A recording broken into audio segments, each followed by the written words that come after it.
मथुआ महोदय, प्रखंड पालकपुर, जिला लालसागंज। विषय शादी में शामिल होने के संबंध में महाशय अपार हर्ष के साथ ब्रिजनंदन कश्यप का सेवा में सविनय निवेदन इस प्रकार का है कि जमीनपुर के ओल प्रसाद के बेटे आलू प्रसाद की शादी लत्तरपुर के परवर की बेटी कुंदरी कुमारी के साथ तय हुई है।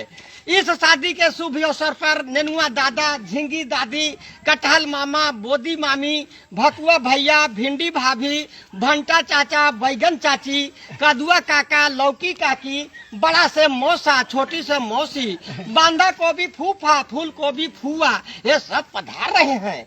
कोहड़ा जीजा जी का बीए का परीक्षा चल रही है, इसलिए इस उत्सव में भाग नहीं ले सकेंगे, लेकिन इनकी पांचों बहनें पेची कुमारी, कोपल कुमारी, कैता कुमारी, करैला कुमारी, मूली कुमारी तथा इनके पांचों बहनोई मुनगा मिश्रा, कंदा दाग, शेखसा साहब, खजुआ सिंह, भिसार शर्मा अवश्य पधारेंगे।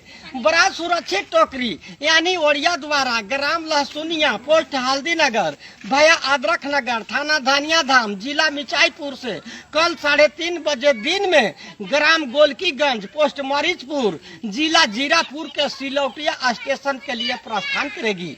दर्शना अभिलाषी में प्याज कुमार, टमाटर लाल, चुकंदर चौधरी, गाजर जादव, नींबू बाबू एवं समस्त सब्जी परिवार। आकांक्षी में सलगम महतो, साजी कुमार। जय राम जी की।